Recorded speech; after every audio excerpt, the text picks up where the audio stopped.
साथी निहाल साहब की पूरी ज़िंदगी समाज के नीचे तबके से लेकर मज़दूर तबके से लेकर सरमायादार तबके तक उन्होंने अपनी खिदमत अंजाम दी।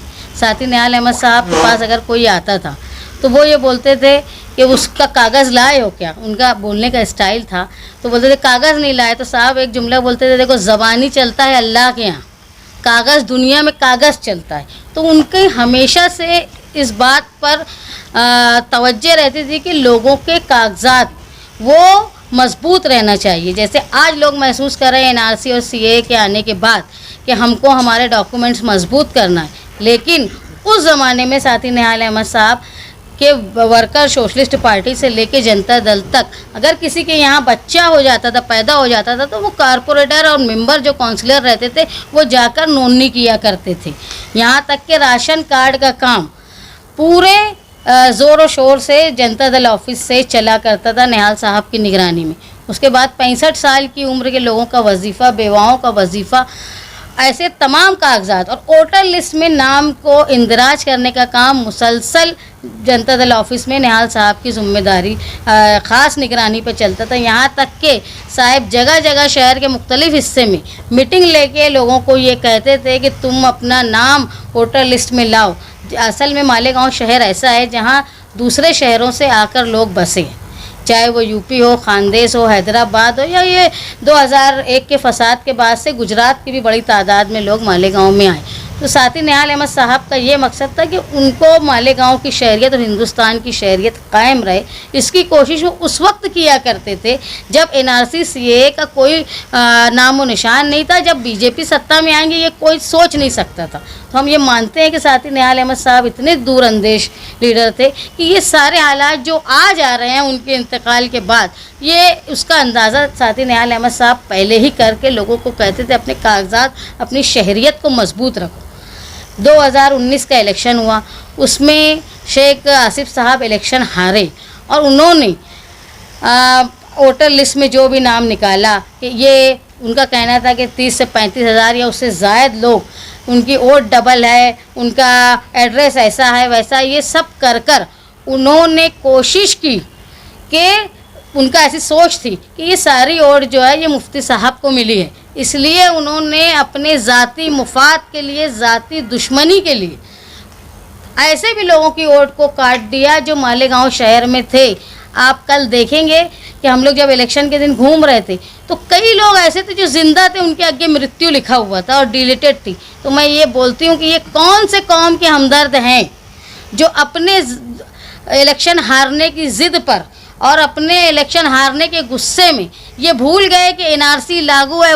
2019 में हालात बदल चुके थे, एनआरसी की बात होने लगी थी, सीए की बात होने लगी थी, फिर भी शेख आसिफ साहब ने इलेक्शन हारने के बाद अपना ज़ाती गुस्सा निकाला। वो ये भूल गए कि मेरे ये काम करने से जो लोगों की वोट मैं काट रहा हूँ उनको तकलीफ़ आएगी, उनकी शहरियत ख़त्म कर रहा हूँ। ये अपने खुदगर्जी में उन्होंने नज़रअंदाज किया कौम के दर्द को, कौम को मुश्किल में डाला इतने सारे लोगों को। और इसके बरखिलाफ़ जो एमएलए चुन के आए उनका ये काम था कि जो वोटर की वोट काटी जा रही थी उसका तो कोई ज़ाती मुफाद नहीं था, उसको तो कोई लड्डू नहीं मिल जाने वाला था। वो सिर्फ इसलिए काटे जा रहे थे कि उन्होंने मुफ्ती साहब को वोट दिया और मुफ्ती साहब की ये ज़ाती जिम्मेदारी थी कि उनके वजह से बिला वजह लोगों का नाम काटा जा रहा है वोटर लिस्ट में। लेकिन उन्होंने वोट लेने के बाद ये परवाह नहीं की, उनका काम पूरा हो गया इलेक्शन में वोट लेने के बाद, और उन्होंने ये परवाह नहीं की कि मेरी वजह से ये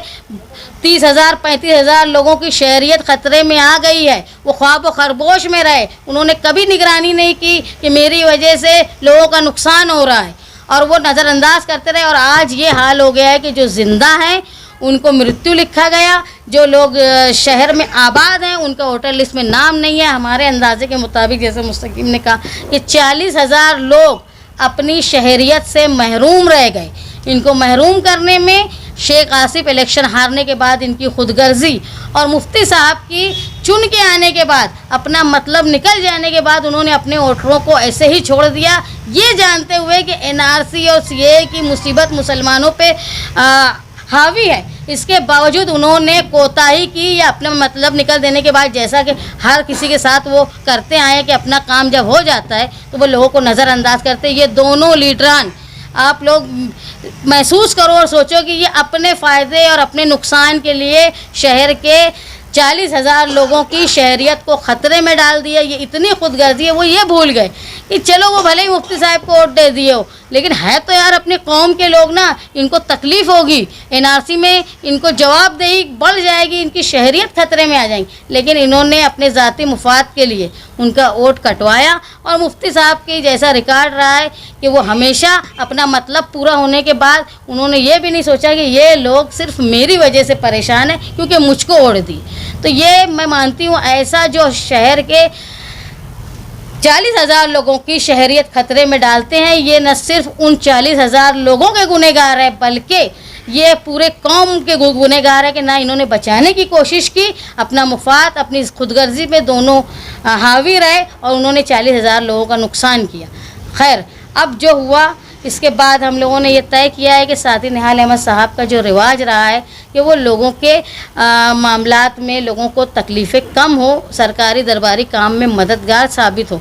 और आप देखेंगे कि जिस तरह साथी निहाल अहमद साहब की ऑफ़िस में हमेशा से भीड़ रही, वैसे ही आज समाजवादी पार्टी की ऑफ़िस में भीड़ रहती है। लोग अपने मुश्किलात और काम लेकर यहीं आते हैं। लोगों को ये बात समझती है कि कागज़ की मालूमात और कागजात जमा करना और सही सिमत में जमा करना ये निहाली वर्करों को ही आता है। इसके अलावा ना कोई इतना पढ़ा लिखा है, ना इनको किसी को कानूनी समझ इतनी है। तो हम लोग शनिचर के दिन 25 मई से जो लोगों की वोट सियासी दुश्मनी में काट दी गई और सियासी फ़ायदा उठाने के बाद उनको रोड पे लावारिस छोड़ दिया गया, ये दोनों लीडरान की कोताही के बाद हम लोग ये जिम्मेदारी लेते हैं कि ऐसे लोग जिनकी वोट कट गई है बिला वजह, वो हमारे ऑफिस पे आए। हम लोग उनके लिए मखसूस इंतज़ाम करेंगे और पूरी कोशिश करेंगे कि जल्द से जल्द आने वाले इलेक्शन में उनका नाम दोबारा से वोटर लिस्ट में आ जाए। वोटर लिस्ट में नाम मतलब शहरियत, वोटर लिस्ट में नाम नहीं मतलब शहरियत नहीं। और ये जो हो रहा है शहरियत ख़त्म करना, तो मुझे नहीं समझ में आ रहा है इसमें कौन बीजेपी का एजेंट है जो 40,000 लोगों को ऐसे ही नाम कार्ड दे रहा है। ये 40,000 वोट जो कटी है ये कहाँ जाने वाली थी? सेकुलर पार्टी के उम्मीदवार को मिलने वाली थी। ये दोनों ने नज़रअंदाज किया, काटने वाले ने भी और जो बेचारा वोट ले लिया और भूल गया कि हमको इनकी जिम्मेदारी थी, मेरी वजह से नुकसान में। ये दोनों लोगों की कोताही, और इसको आप लोग शहर ने गौर से सोचना चाहिए कि ये न सिर्फ सियासी फ़ायदा उठा लेने के बाद या सियासी दुश्मनी करने के बाद शहर के कौम के साथ ये लोग जो है वो अपनी सियासी गुस्से का इजहार करते हैं और ये भूल जाते हैं कि जो भी है अपनी कौम है, अपना शहर है। आज इनको वोट दे दिए, कल हमारे रहेंगे। लेकिन ये सारी बातें अपनी सियासी लालच में इन लोगों ने नज़रअंदाज की। खैर, इसको शहर देखे, महसूस करे कि शहरियत आज इतनी मुश्किल में है, मुसलमान इतना परेशान है हिंदुस्तान का। उस वक्त ये हरकत करने वाले दोनों लोगों को याद रखे कि कल को कोई तकलीफ़ आ गई, हो सकता है 40,000 लोगों में से हम लोग 39 का ही काम कर पाए, हो सकता है कि हम उसमें से 100 लोग छूट जाएं।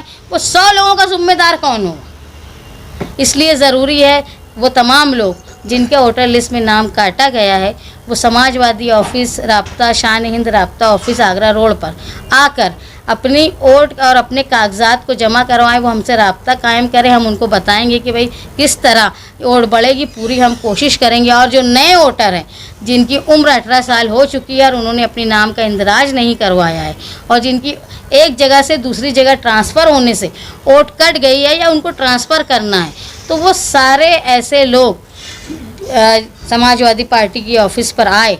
ये हमारी इब्तिदाई प्रोग्राम है। इसके बाद हम कोशिश करेंगे कि लोगों के घर घर जाएं और उनको वोट और शहरियत, वोटर लिस्ट में नाम और शहरियत क्या है ये बताएं। क्योंकि हमारे ऊपर ये समझ लो कि अगर तीसरी बार बीजेपी हुकूमत आती है तो वो इतने सारा जो हवा हो गया कि बीजेपी ख़तरे में, उसके बाद भी अगर वो हुकूमत में आए तो समझ लो वो बहुत जहरीली होकर आएगी। जिसका अंजाम जो है वो और ज़्यादा हिंदुत्व और कम्युनलिज्म की तरफ जाएगी, लोगों को कम्युनल करेगी। इसलिए ज़रूरी है कि हम हमारे कागजात को पूरा करें और हम साथी निहाल अहमद साहब की जो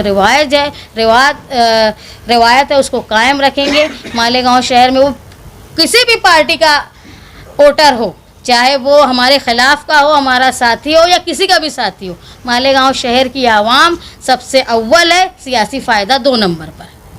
इसलिए आएँ और हम लोगों से राब्ता कायम करें और हम लोग उनकी पूरी रहनुमाई करेंगे और इंशाअल्लाह पूरी कोशिश करेंगे। आप लोग मीडिया वाले हो, आप लोगों से भी हमारी दरख्वास्त है कि आप भी लोगों में बेदारी पैदा करें कि अपनी वोट का इंदिराज करें और जिनकी कट गई है वोट वो उसको दोबारा वोटर लिस्ट में नाम लाने के लिए कोशिश करें।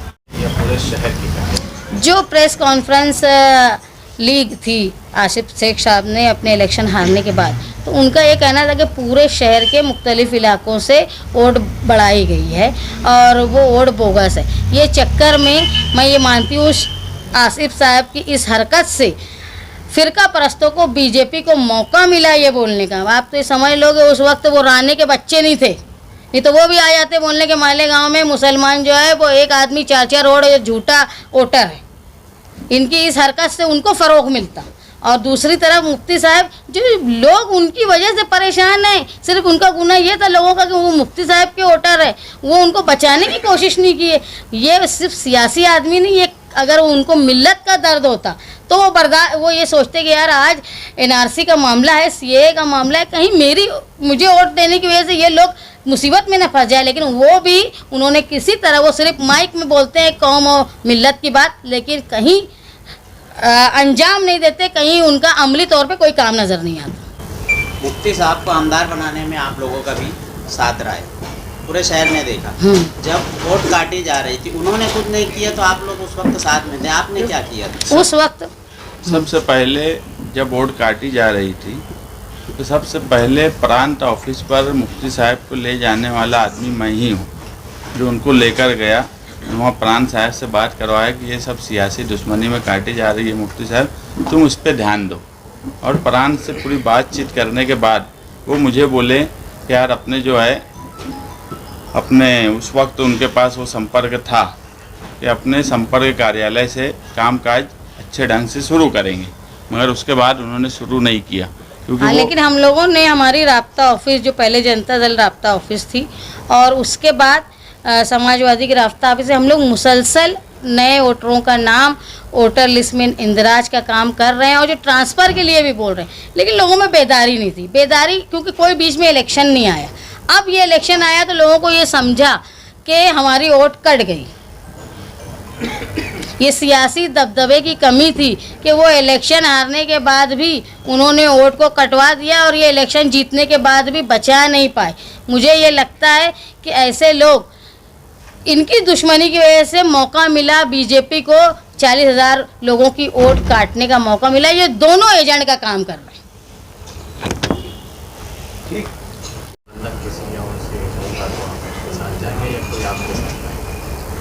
देखो, हम अखिलेश जब समाजवादी में गए, अखिलेश यादव साहब से मिले, अबू आसिम आज़मी साहब से मिले, तो एक बात हमारी तरफ से भी क्लियर थी और उनकी तरफ से भी थी कि असम्बली इलेक्शन तुमको लड़ना है, और हमारी भी मर्ज़ी थी पूरी ताकत से असम्बली इलेक्शन लड़ना। आज जो सियासी हालात शहर में दिख रहे हैं कि MLA और साबिक MLA ये दोनों से बहरहाल नाराज़गी है।